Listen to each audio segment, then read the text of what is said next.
Lindsey and Aaron sitting in a tree. Kissing. First comes love, then comes marriage, then comes the baby in the baby carriage. Welcome to First Comes Love, Then Comes Marriage podcast. My name is Lindsey Jackson. And I'm Aaron Jackson. And on this 16th episode, we are talking about prioritizing your partner. So listen up. Let's go.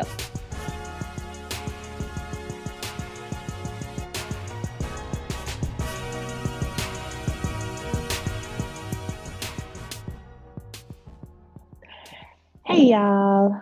Welcome to First Comes Love, Then Comes Marriage podcast. My name is Lindsey Jackson. And I'm Aaron Jackson. And question for you, baby, because this is something that I know we differ on. Let's just see what you have to say.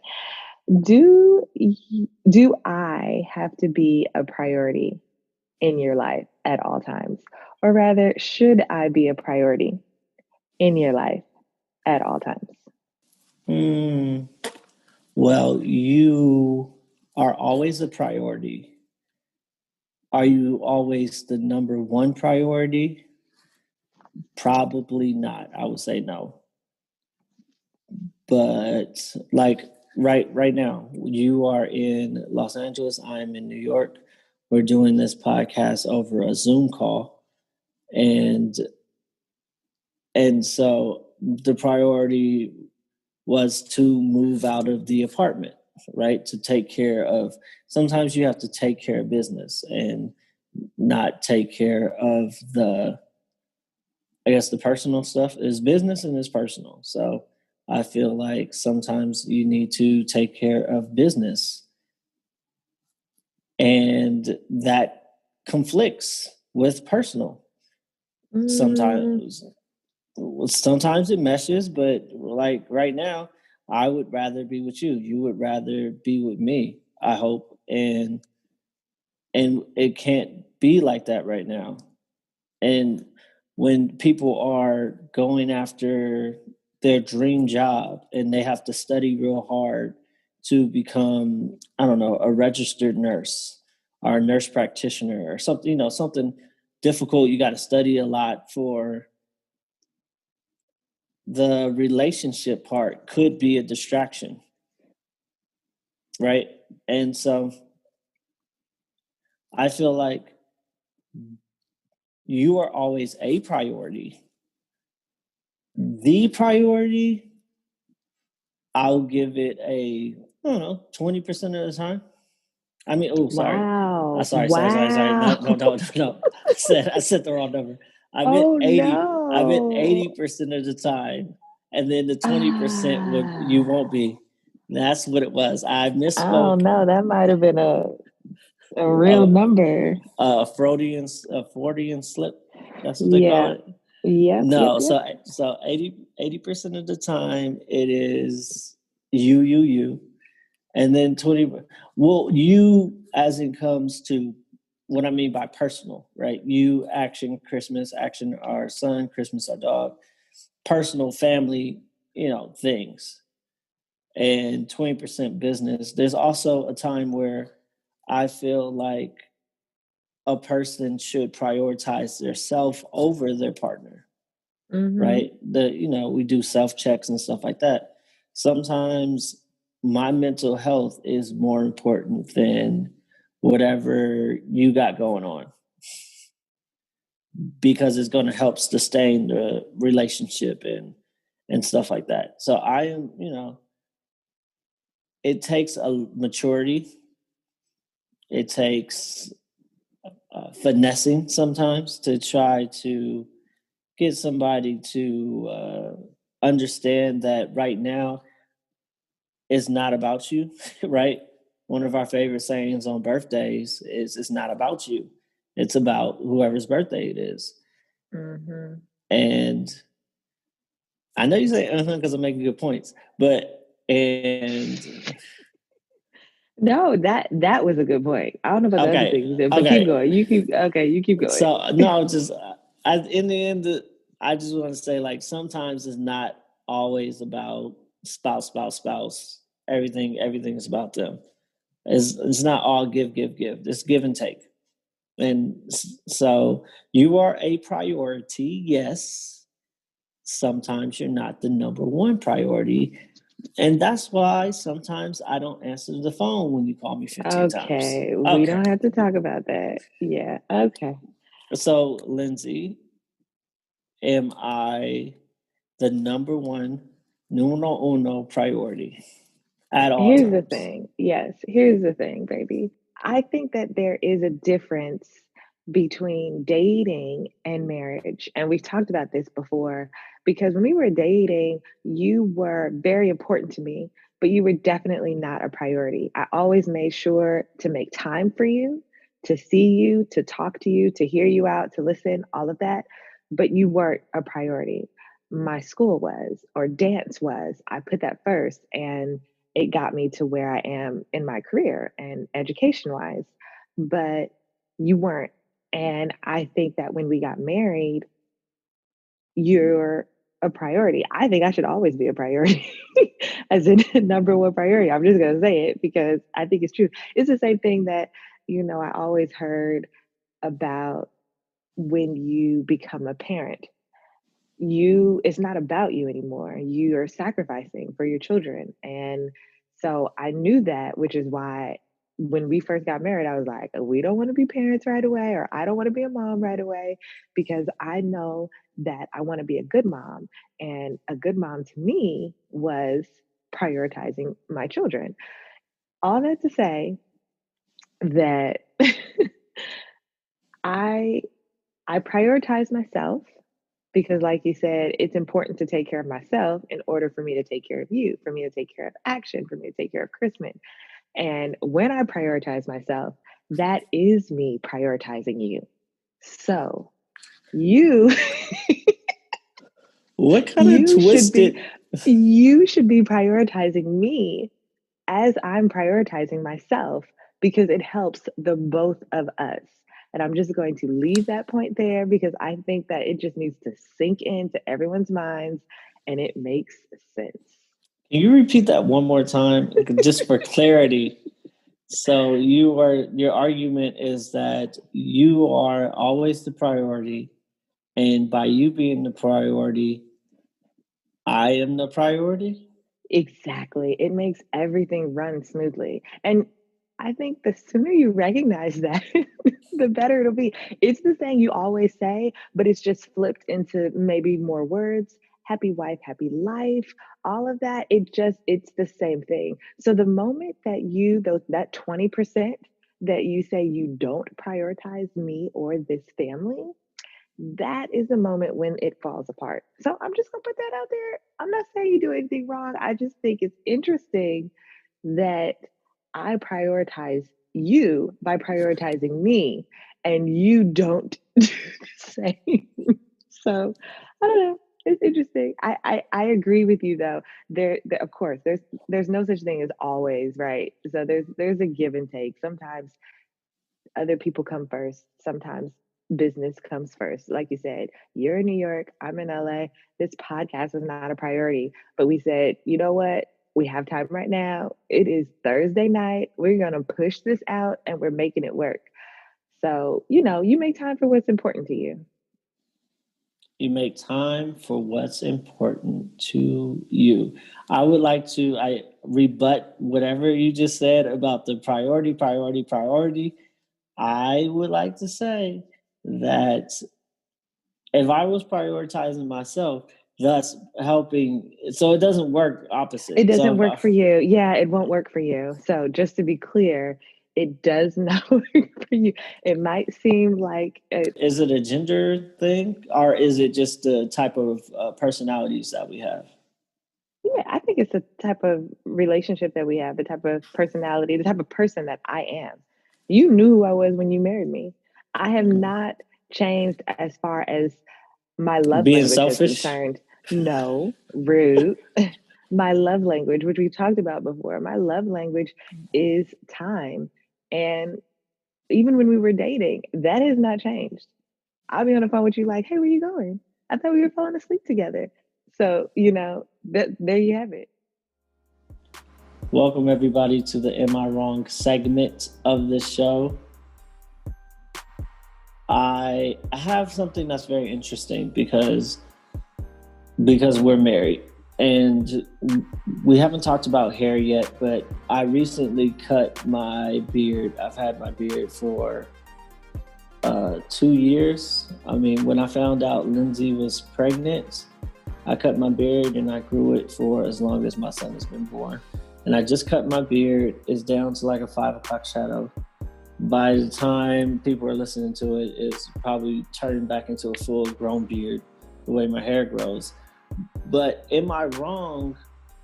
I didn't really talk to Lindsey about cutting my beard. It's something I feel like facial hair is a solo act, but hair on the top of your head, because I also have cornrows. But I talked to Lindsey about the cornrows, but not really about the beard. So, but if Lindsey did something to like her hair at all, I would want some kind of, what's it called? Consultation, right? Oh, whoa. So am I wrong to think that men can do whatever they want to their facial hair, but on top of their head, they can consult? All right, y'all, let him know if he's wrong for not telling me that he was about to shave all of his facial hair off. You can DM us at First Comes Love TCM on Instagram. You can call the voicemail at 347-878-5683. That's 347-878-5683. Or you can email us at Let's Talk at firstcomeslove.com. Welcome back, everybody and baby. Right now, we are literally across the country from each other on this Zoom call. And I wanted to know, when you have a busy season, right? You're in finals for your master's. You're finishing a project. You're final stretch or something. Busy. How do you make time for me where I don't feel left out? Well, okay. So the first thing I always do is I recognize the time frame that I'm going to be busy. I'm very much a planner. I've always been that way. You remember when I was in undergrad and I was like, I want to finish in 3 years instead of 4. This is what my schedule's about to look like. This is what my summer looks like. This is what we're doing. Or, I'm with this company. This is my itinerary for the year. This is what it looks like. And so if I get into a busy season, like I'm in school right now and I have 8 weeks and these 3 weeks are going to be tough, I know I can communicate that with you and say, okay, I'm going to need some time away, or I'm going to need this help, or whatever it is. But I make sure to communicate if and when I know I'm going to get into a busy season. So that's number one. But also, what I think we're really good at is finding a half an hour to be together and making sure that that's worth whatever it is we got. So we've been busy before many times, and I'm sure it'll roll back around again. Right now, we're in this lap of luxury where I can see you all the time, and it feels so good. But, when we're in New York, I work 6 days a week. That's where we got into our routine of spending Mondays together. And if we had anything else to do on Monday, if we had an invitation to a birthday party or anything, people knew it was like, oh, you're inviting Aaron too. Like, because this is treasured time and we're spending it together no matter what we're doing.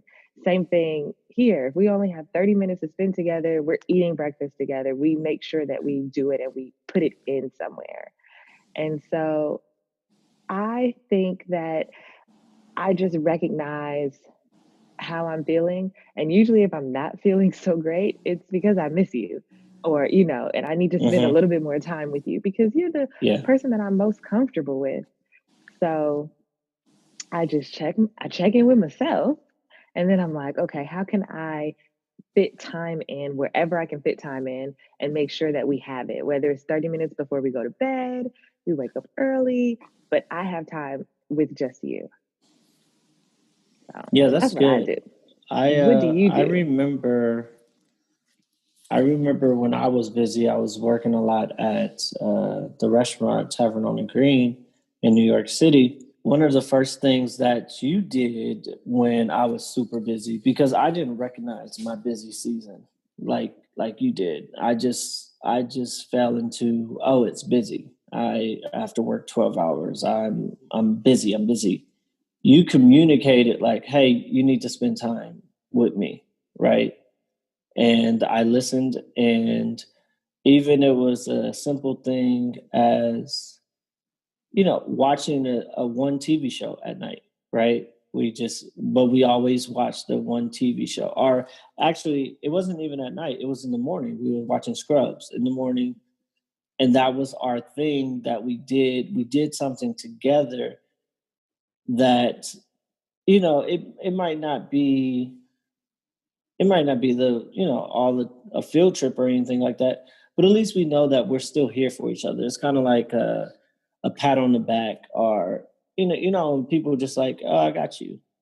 Like, I know that we're still in this together, because sometimes when you feel neglected, right, because you're busy, you're like, what's going on? Like, you changed basically. And I never want you to feel neglected. So I always want to show that type of appreciation just by being with you. If it's walking the dog, even doing tasks that sometimes only takes one person, right? Walk the dog, or do the dishes, or just to be together. And there's something about doing the same thing, right? That is communal, and like one of the reasons why people like doing like smoking and drinking, because it's a communal thing. People like Puff Puff Mm. Pass are like doing stuff with you really helps. And I think that helped our relationship a lot, because I was busy and I didn't even notice I was busy until you said something. Yeah, I you mean, were you were very vocal about time together.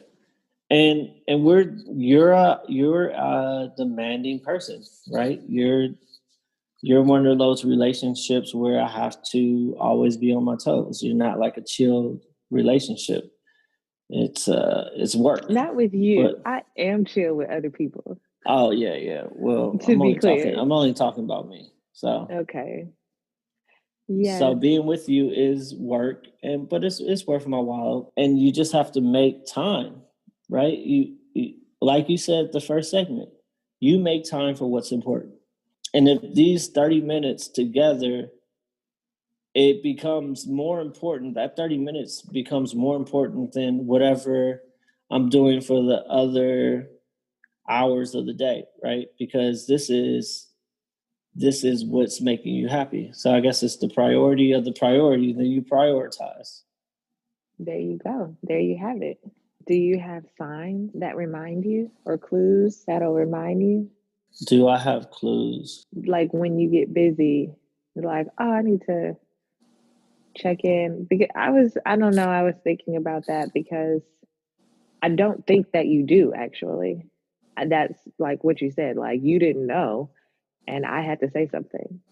And I think that's us being, different people because I've never given you the opportunity to say you need me because I will miss you before you miss me. So I don't know if I could get too busy for you. I don't think that's true. I There have been times when you've been super busy, and Yeah, I do. I didn't say I didn't get busy. what see, the thing about being busy is you're occupied with something else. So when you first started Lion King and you were in New York and I was in LA, you were too busy for me. I didn't say I didn't get busy. I said that before you realize you miss me, I will probably miss you first. Oh, well, you wasn't acting like it. I was missing you, and saving up for a ring, and you were just having the experience of the Pride Lands, I guess. Well, that's what it felt like. But also, it wasn't. I'm not the type. It's the type of personality, right? I'm not the type of personality. I understand that things are for seasons. Things happen in seasons. That's what I said. That's what I said. And the thing is it's not. I'm not saying like, because the way that you're putting it is like you're more understanding than me. It's not that. Yeah. It's that we're two different people. Your love language isn't time. Mine is. So if you start taking time away from me, you're pulling your love away from me in the love language that I need or that I desire. Not to say you don't love me, not to say I can't be understanding, just to say that that's who I am. Just like you said, that's the person that I am. So the 4 weeks that I spent in rehearsal with Lion King, you were like, oh, she's rehearsing and I'm saving up for a ring. I'm busy anyway. We were both busy. Don't put it like, oh, you wasn't. We were both doing things, but you didn't miss me. Versus if you were working on a ring and I wasn't doing anything, I would have missed you. We both have to be busy in order for you to, I guess, stay busy. Like say right now, you're busy. And yeah, I'm like, I'm busy. Is he coming home? So you know, I mean, is it on the spouse, the non-busy person, to find something to do, right? Is it kind of like, find something to do because this person is busy and you know they're busy, or is it like, who is it on? I think it's just, it goes back to communication.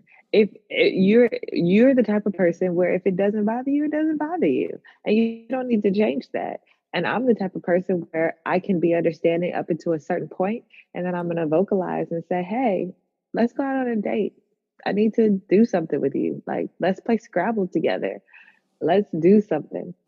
So I think it's more about communication than anything else. You don't have to change who you are necessarily if I get busy or if you get busy. We just have to put the relationship first. Yeah. Thank y'all for joining us on our 16th episode. We would love to hear what you think. If you have your own tools and technique on how you prioritize your partner, please let us know because we're learning here as well.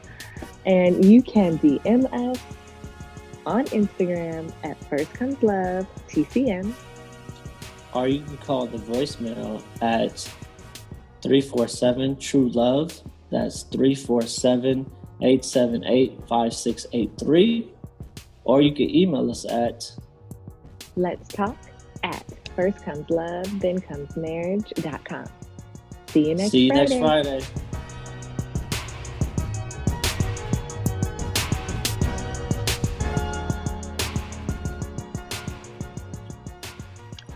Welcome, everybody, to the Am I Wrong section of the show. You always say segment. It's segment. Oh. All right, give me 2 seconds. Thank y'all for joining us on our 16th. Is that right? Yes, 16th episode. Welcome back. And so, baby, I was trying to think of the question. I couldn't remember the question. Okay. I'll do it. Joining us on our 16th episode of First... Do I even say that? Okay, let me do it again. Hold on. Thank y'all for joining us on our 16th episode. I hope you... Nope, that's not right. We're trying to get busy. No. Okay. I was just going. And it wasn't the first time. I had to say it a lot. I was like, let me say it again, because he didn't hear me. Let me say it again. Hey.